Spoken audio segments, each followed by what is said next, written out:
it's always exciting when you have such a high-level Brazilian Jiu-Jitsu practitioner. This man has been a master of the submission in the UFC, and even though a lot of people know what's coming, more often than not, they're unable to stop. Because the knowledge of the Jiu-Jitsu game is truly something that it's hard to replicate when a guy is as good as he is.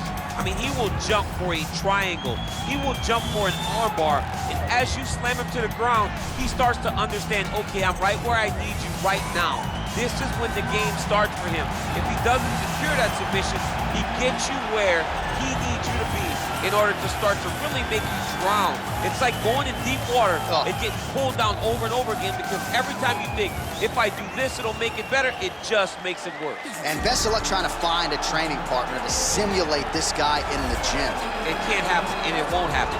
All right, so here he is, the undefeated Israel Adesanya. His crowning achievement, at least to this point in time, UFC 236, a monumental unanimous decision win over Kelvin Gastelum in what was one of the best title fights you or I had ever seen. One of the greatest fights of all time. And to watch Israel Adesanya go out round 5 when the fight is on the line and have his very best round of the fight was inspiring for anyone that likes mixed martial arts. If you're a fan of a young guy like Israel, to see him do that, to earn that title, is very, very assuring as he's getting ready to go forward in his career. To achieve that goal in such a short amount of time is truly, truly unheard of. Our tale of the tape for this welterweight fight. Adesanya is 4 years his senior. He is the 6-inch taller party. He will have a 7-inch reach advantage. Here for the official introductions, Bruce Buffer. Ladies and gentlemen, this is the main event of the evening.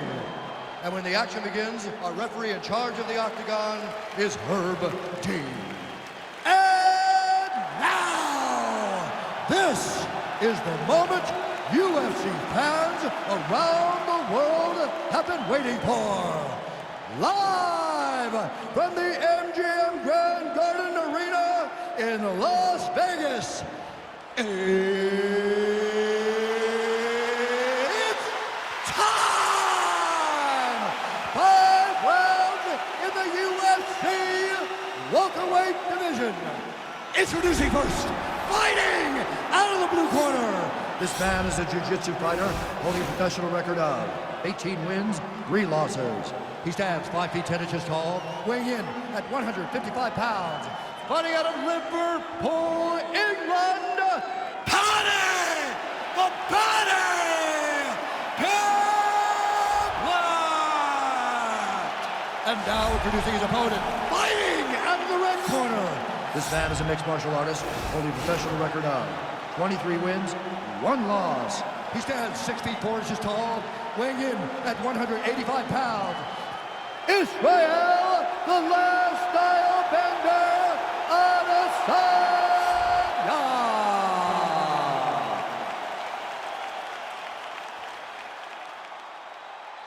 You've been given your instructions in the dressing room. Protect yourself at all times. Follow my instructions. We will have a clean fight. Touch gloves, let's make it official.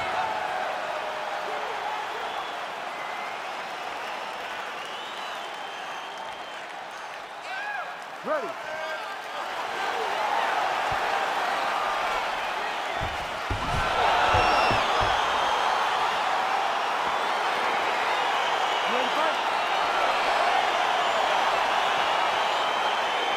All right, so here we go. The weight and the height gives way to the action right here on one side. Maybe the division's most well-rounded fighter, taking on arguably the biggest submission threat in this division. Because he's such a great submission grappler, I believe that this is the most dangerous fight for him in the division. Wow. He needs to maintain his space, stay away from this guy at all costs, and force him to stand up. Really making good use of his reach advantage there with that punch. Oh, he's hurt bad. He's hurt bad, John. He's got to press him. He's got to go chase that finish down now. He's in trouble. He's getting lit up. He went high on that one. Oh! It's such a fast leg kick. Nice punch by Adesanya. He's throwing every part of himself big leg kicks. He had him hurt. Stuffs the takedown there. How good is his takedown defense? Oh, flush knee to the body. He's got the length advantage in this fight and certainly made it count in that exchange. So just over 20 total strikes have landed for Israel Adesanya. Oh, and he lands another knee there, DC. He talked a lot to us about his length and his size advantage. Doesn't always pay to be the taller fighter. In this instance, it certainly did. Oh! Wow!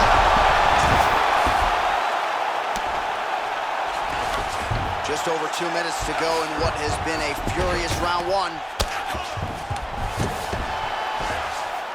And he landed the right hand there. Oh, nice job to reverse position on the ground. It was bad, but now it's not so bad. What a fantastic sweep. Man, isn't it fun to watch this dude work on the mat? He's unbelievable how fluid he is in his motions on the mat. Man, how fun is this to watch as he continues to dole out damage with the ground and pound? Take it back to the days of guys like Mark Coleman, just beating people up in the ground and pound. This guy is a throwback fighter. It's very fun to watch. Yeah, the Godfather would be proud. All right, so he's sort of turtled up here. Not great body language. Perhaps he's trying to bait him in a little bit. All right, so he's got the body locked down here, DC, or so it appears. This is not a guy you want anywhere near your back. Crazy accuracy and efficiency with these ground and pound strikes here. And if you're the opponent, you got to intelligently defend or the referee's going to stop the fight. Got to defend, but you can see him now starting to gain posture, and the intensity at which he's throwing these ground strikes is starting to improve. It's starting to elevate because he knows that he can get the finish. Oh, and there's the horn at the end of the round. How about this fight, folks? You see, he was nearly caught in a submission there right at the end of the round. Saved by the bell. So back to the stool. Mentally probably not in a great place here. We'll see if he can recover and get himself back into this fight. All right, so there's the horn signifying the end of the round. We had a knockdown there, but not a knockout. No, it wasn't a knockout, but you can't take those shots. That big punch landed, and it sat him down. If he gets hit with another one of those, it might be good night, Irene.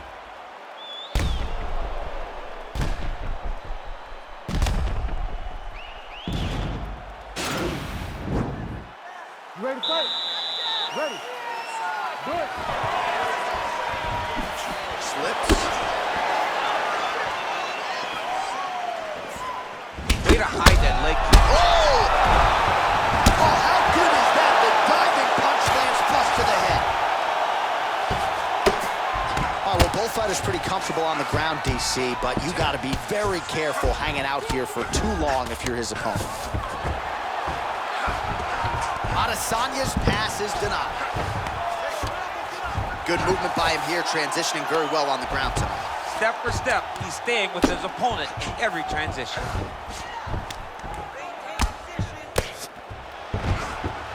Oh, nice job using his strength there to posture up. We'll see what he can do now. He's going to start looking to land big shots from the top.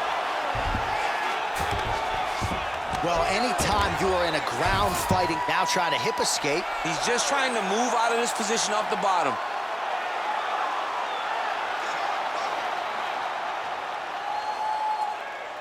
The Kimura is not the arm. It's the shoulder pressure that usually makes you tap.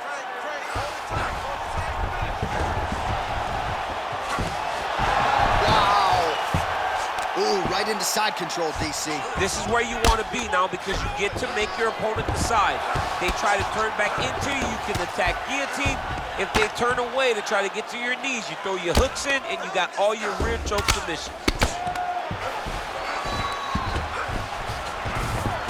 Well, you know, I don't like the gi very much, but I have an appreciation and a healthy one for these type of transitions. You can tell he's been in a gi at some point in his life with the way that he moves so freely. I'm skipping jiu-jitsu next week, too. We'll see if he postures up and... Just like this, now he's chasing the triangle. And this could be trouble here. Looks like it's pretty tight. He's trying to work his head out of harm's way. It might be over. Oh! And this might just be a matter of time. Brilliant submission defense there. All right, side control now, DC. When you get side control in a fight, what are you looking for? When I get to the side control in the fight, and I believe this young man should do the same thing, it's secure first. Grab everything in tight. Make sure your elbows are in. Make sure you've got something locked in so your opponent doesn't just swarm away. Punch short punches, but try to make the opponent make a choice. Either he turns back into you, you take your front headlock, or he turns in the opposite direction, you throw your hook in, and you start looking to get a choke off.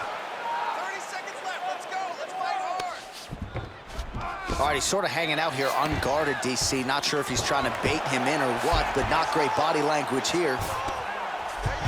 All right, side control now, DC. You know he's in his element on the ground. A lot of tricks up his sleeve. A lot of tricks.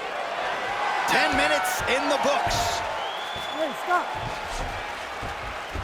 All right, no telestrator for DC tonight, but we'll get you some replays. And if you like face punching, that was a good round. Yeah, where's my telestrator, man? I want to draw this action. But yeah, John, you're right. It was the striking, it was the punches that really did allow him to take control of this round.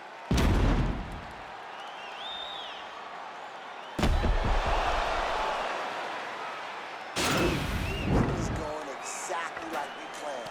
He cannot handle the striking. Listen to me. You're gonna learn that right now. Just You ready to fight? Ready. Third round underway. Oh!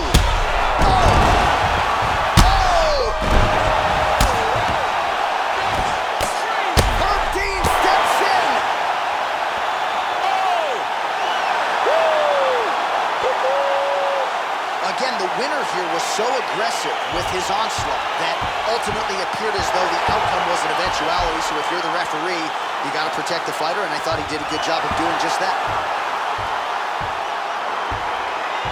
All right, let's take a look back at the replay. It ends up a knockout, but this was really a striking clinic from the moment they touched gloves. I mean, a competitive fight that one guy finally found the shot that ended the fight. But both of these warriors displayed a ton of heart. One guy got the finish, but neither guy should be disappointed in their performance.